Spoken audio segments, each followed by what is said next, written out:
Hmm. Good morning. Welcome to Sunday morning.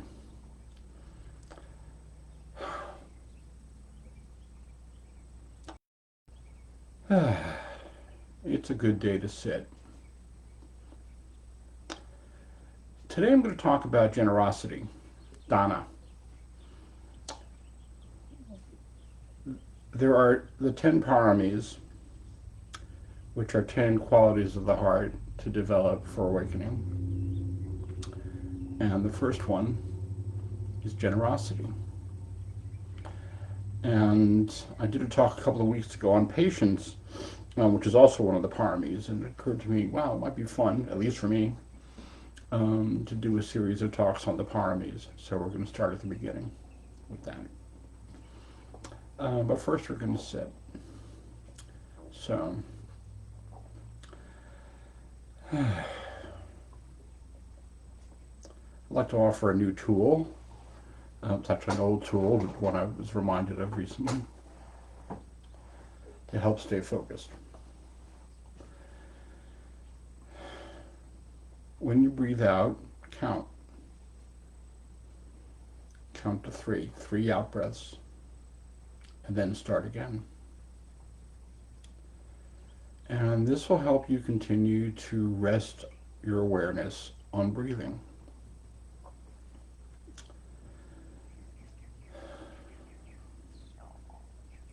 So, let's find a comfortable posture in which you are relaxed but alert. Maybe your spine is a little more straight but relaxed at the same time.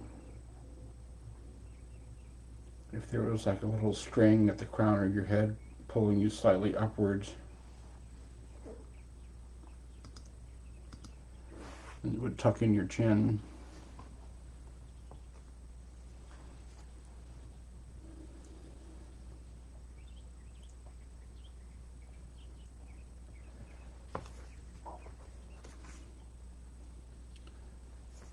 You might want to rock back and forth just a little bit to help find a center.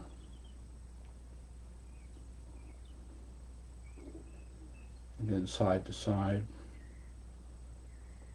Help your body come back to a center.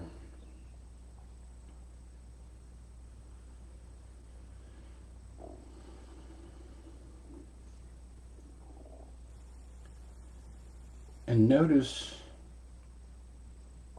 where your weight is resting on whatever surface you're resting. If it's a chair, if it's a cushion, if it's the floor, just notice the effect of gravity holding your body in place.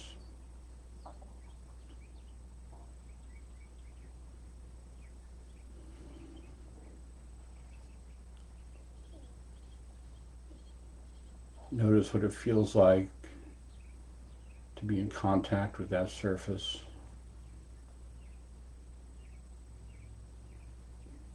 And just letting gravity do its thing.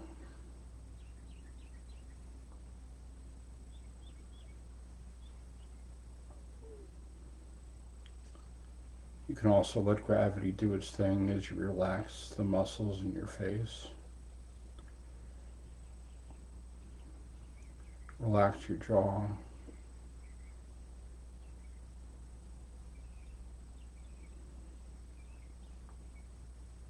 And let your eyes just rest in their sockets.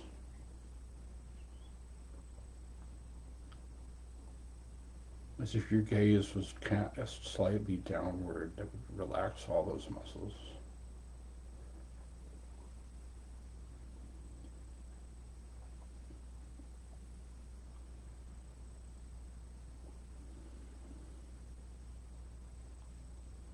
Let's take a few slow, deep breaths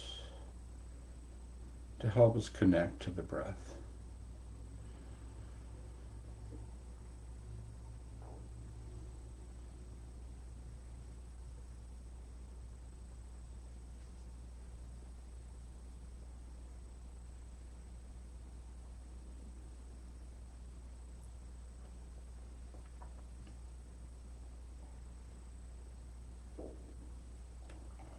And as you exhale, just continue to relax and soften your body.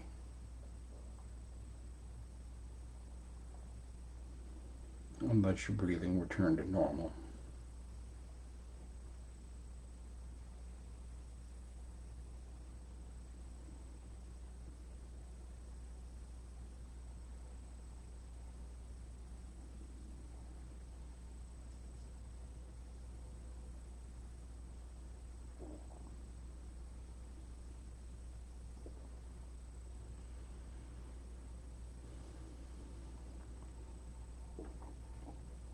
And as you exhale,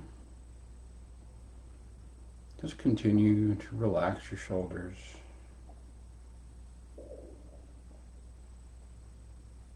To the degree that you can.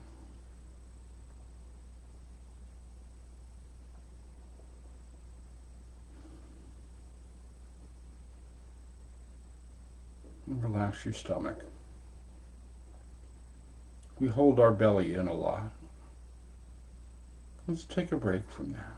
Just soft belly. Relax your belly.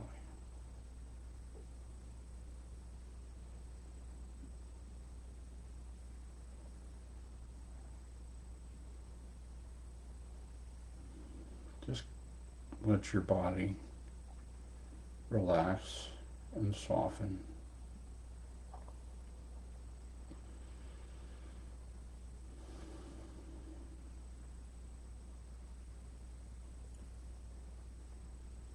And as you exhale, you can also relax the thinking mind to the degree that you can. Just let your thoughts settle.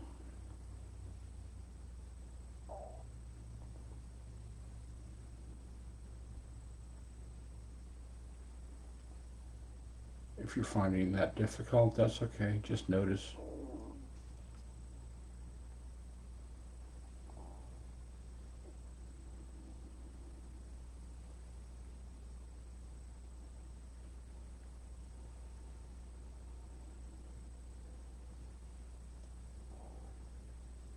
Now let your awareness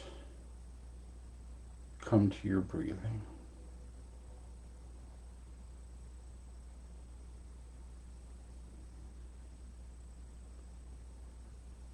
Letting your awareness and your breathing come together like two palms coming together to bow.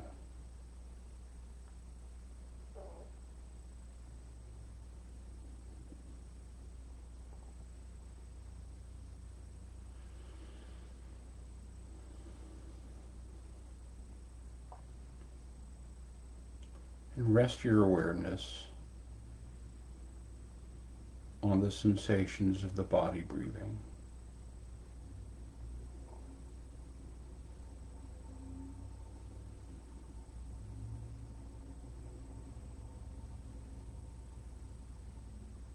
Just noticing.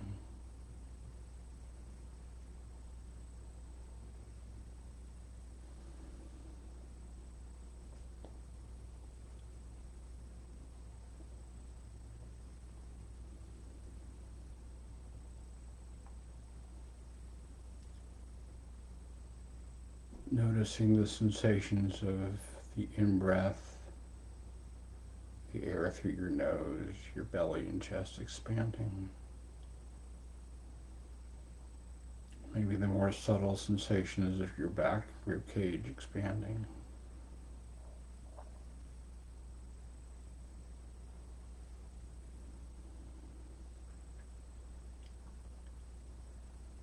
Noticing the physical sensations at the top of the in-breath as your body transitions to an out-breath.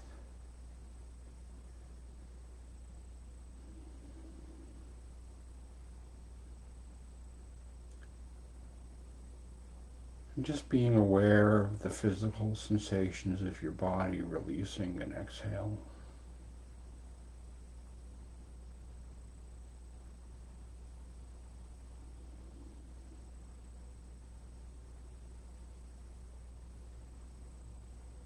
And at the bottom of the exhale,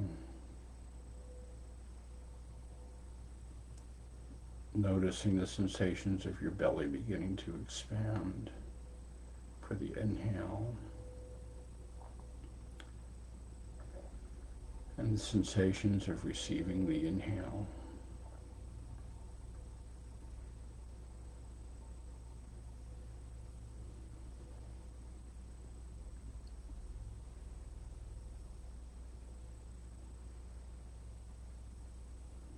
And just being aware, resting our awareness on the sensations of the body breathing.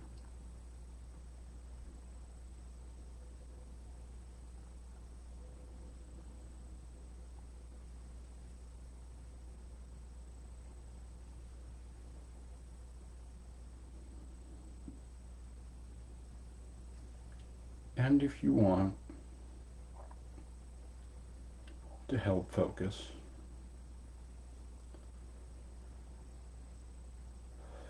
on the out breath, count 1.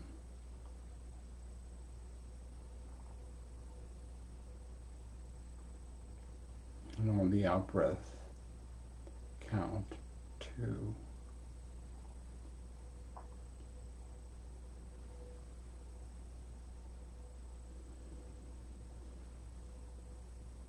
And when you get to 3, start again with 1.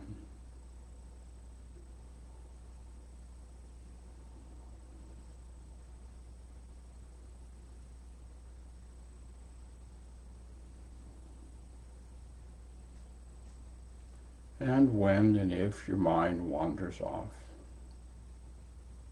that's okay. And if you forget where you are in the count, that's okay too. Just begin again, gently.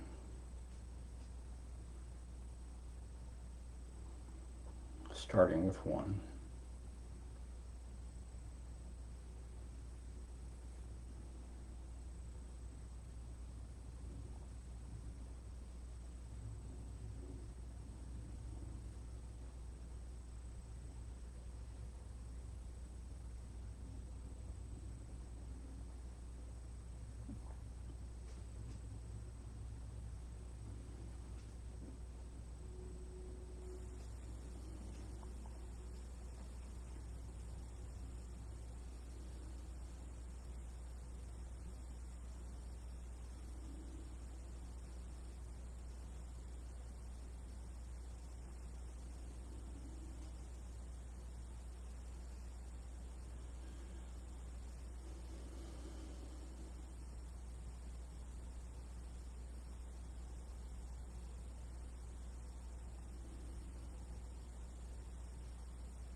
if you've wandered off into thinking, that's okay. The mind does that. Thoughts come and go. Just notice, without getting wrapped up in whatever concern or content the thought stream is presenting. Just notice thinking and begin again, resting your awareness on the body breathing.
Just being aware of the body breathing.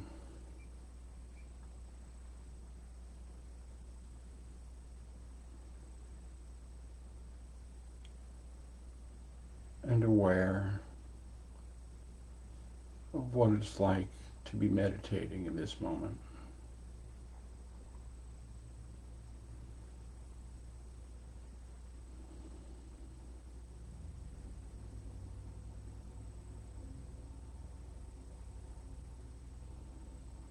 And aware of the possibility of bringing the presence of this moment into every moment,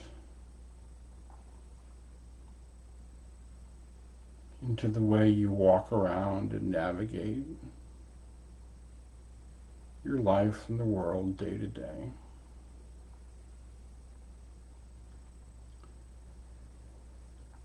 May it be that whatever presence or benefit we get from this meditation flow out of us into the world as kindness and compassion in the way we meet and interact, in our general attitude.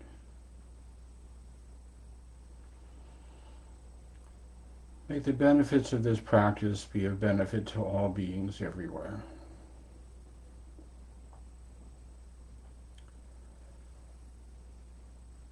May all beings be happy. May all beings be well. May all beings be safe. May all beings be at ease and at peace.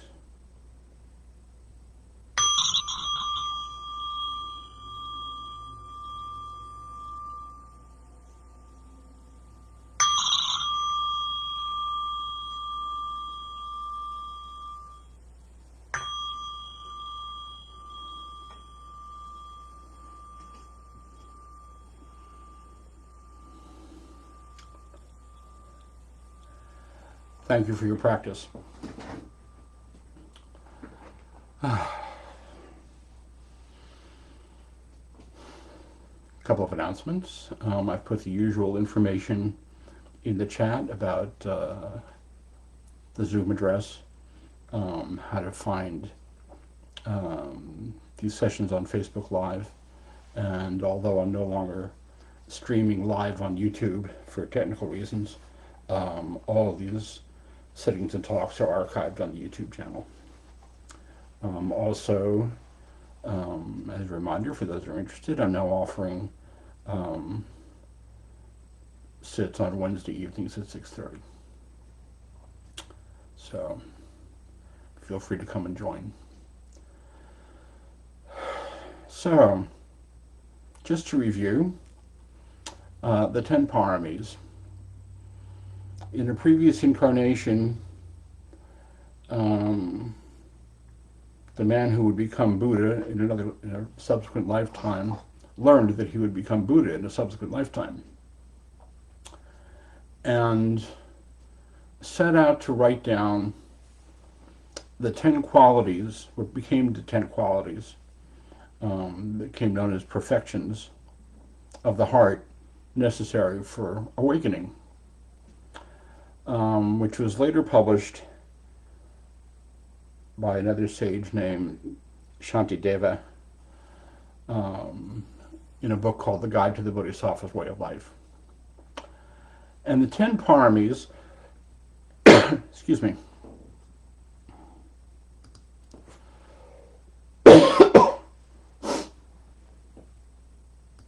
sorry about that. Sorry for not muting the Facebook people.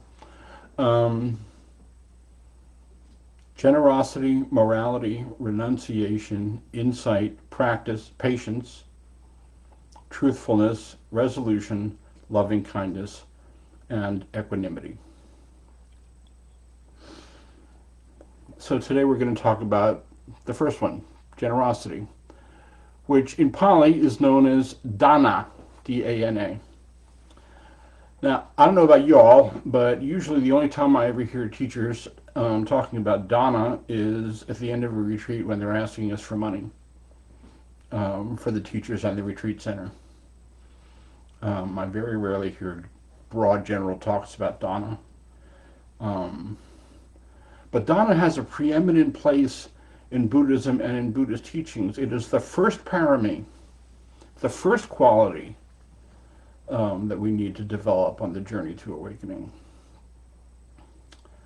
And when Buddha taught a graduated series of steps and practices along the path, he started with generosity. And when someone awakened, Buddha generally instructed them to be of service. And to be of service is an act of generosity. So the Buddhist path begins and ends with generosity. And in one of the sutras, the Yoga Sutra Nikaya number 5, for those who want to look it up, these 5 are a person of integrity and gifts, the Buddha said. Which 5? A person of integrity gives a gift with a sense of conviction. A person of integrity gives a gift attentively. A person of integrity gives a gift in season. A person of integrity gives a gift with an empathic heart. A person of integrity gives a gift without adversely affecting himself or others. And there are various places throughout the sutras where Buddha comes back to generosity. And generosity and service are the foundation of the Dharma teaching on ethics. And Buddhism is constantly talking about practicing to the benefit of others. We do a dedication of merit to the benefit, to wish this practice to benefit all beings as an act of generosity at the end of every sitting. And generosity as a core spiritual principle is not unique to Buddhism and the Dharma. In the Bible, it says goodwill comes to those who are generous in the 112th Psalm. And in Christianity, there's the tradition of tithing. There's also the story of Lot's wife, an alternative interpretation of Lot's wife. What I was taught in Hebrew school was that God punished her for looking back and turned her into a pillar of salt. But the other alternative is she turned around as an act of generosity to witness the suffering of the people she left behind. And God was so impressed and moved by that he made her one with the earth. So an act of generosity. Expressed in Hebrew, the Jewish concept of tzedakah, charitable giving, it's a core principle. Saying it compels Jews to give to charity and treat people who are less fortunate with compassion. In Islam, this principle of zakat encourages the concept of generosity. And it's embedded, it's one of the 5 pillars of Islam. It's an obligation to be charitable.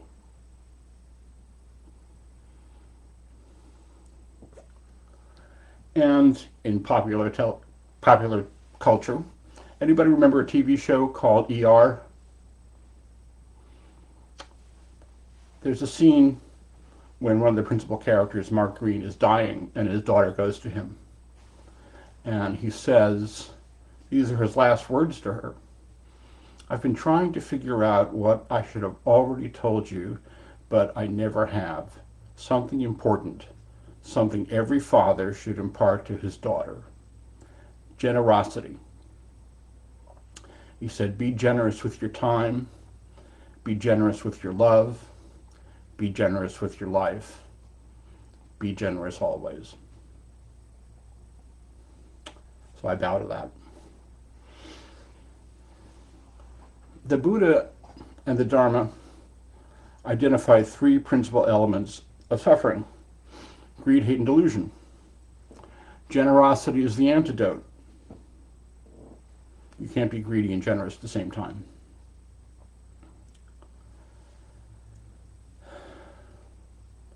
And the karma can be instant. The idea that what we do affects our minds and our hearts in the present moment, it makes us feel good to give, which is not alone the reason to do it, but it's one of the benefits.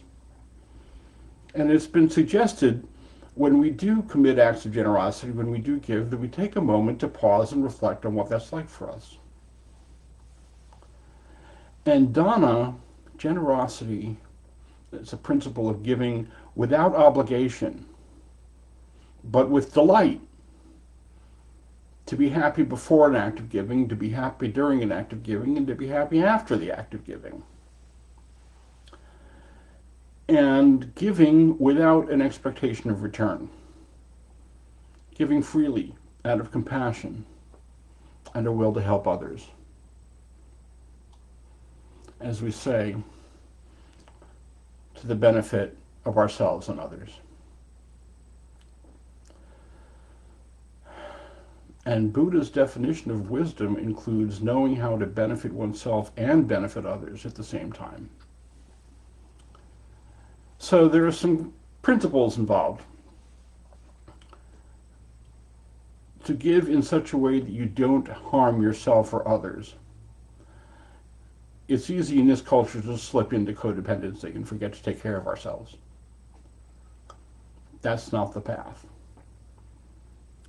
To not harm yourself, to not neglect your own needs, to not give away so much money that you can't buy food,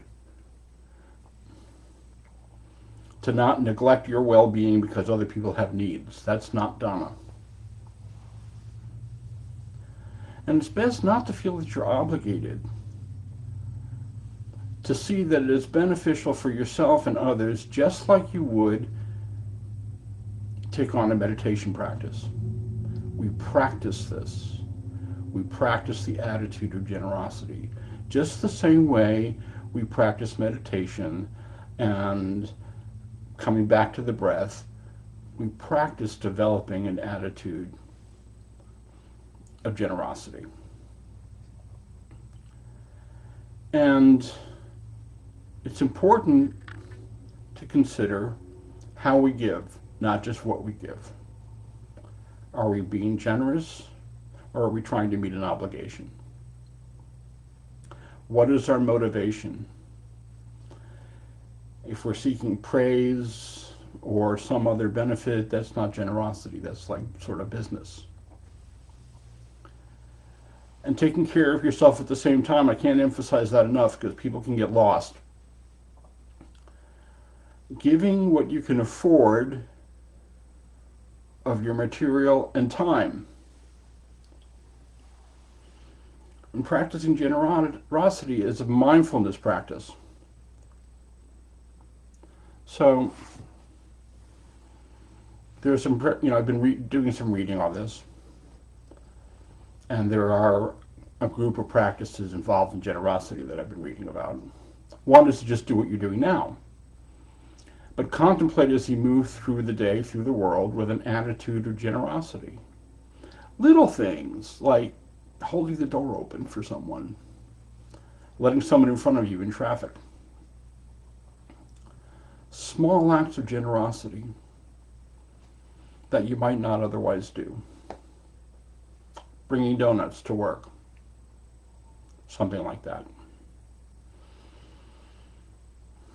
Ask someone how they're doing, somebody you might not normally ask. Give them the gift of your time and attention.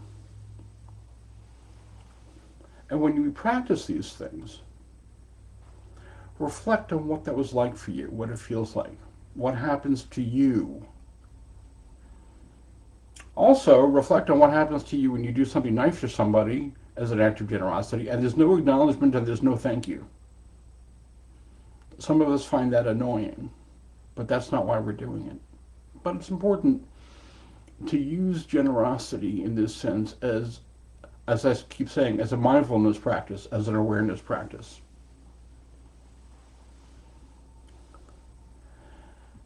and to look for things that inspire you to generosity. Now, another practice is to stretch yourself a little bit. There's a quote, I can't remember who it's from.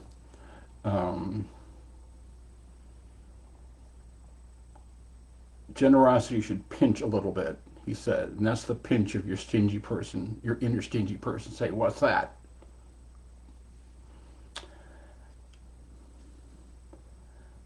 And there's another practice in generosity that's similar to one of the practices in metta practice. Generosity with somebody you don't like very much, someone you're in conflict with. That's a hard one, isn't it? Some of you are saying, I'm going to click this off and never talk to Ken again. That's okay. Just do it with generosity. Bring a gift to a difficult person at work. A little box of cookies. And I don't know if anybody here had been watching Ted Lasso. Really well-written television. He bakes little boxes of cookies and brings them to people. And he starts by, at the beginning of the series, by bringing them to people he's not getting along with. Little acts of generosity. And it's kind of like metta practice in that, we're doing metta practice, but we're not always feeling it. You don't necessarily have to feel generous in the moment you're committing an act of generosity. As I said, like metta. So,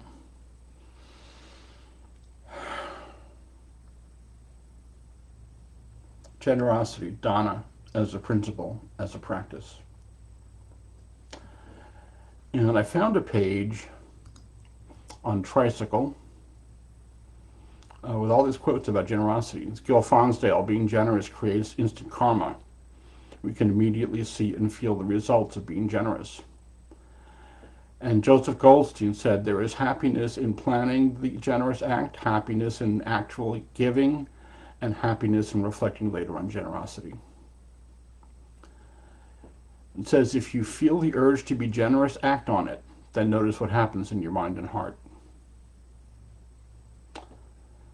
Gelek Rinpoche says, when you are practicing generosity, you should feel a little pinch when you give something away, the pinch of your stinginess protesting.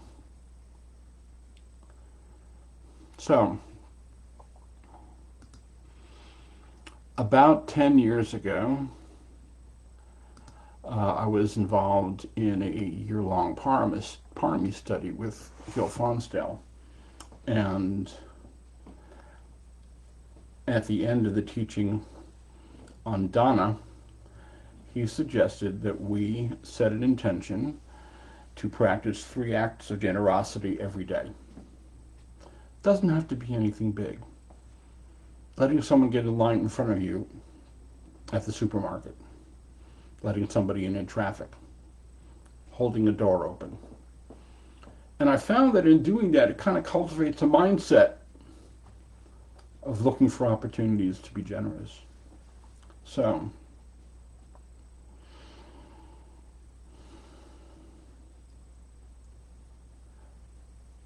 I invite you all to be generous with yourselves and generous with those around you. And to practice generosity is an act of compassion and self-compassion. It helps us feel more connected. So, thank you for your kind attention.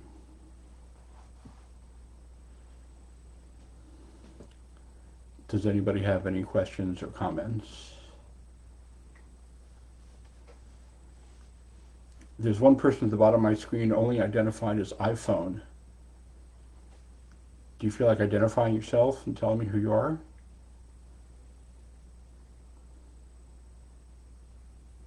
Maybe they're not here, or maybe that's actually their name. Okay. Nice to see you all. I will be back here in front of this screen on Wednesday at 6:30. Feel free to join me. Thank you. Thank you, Ken.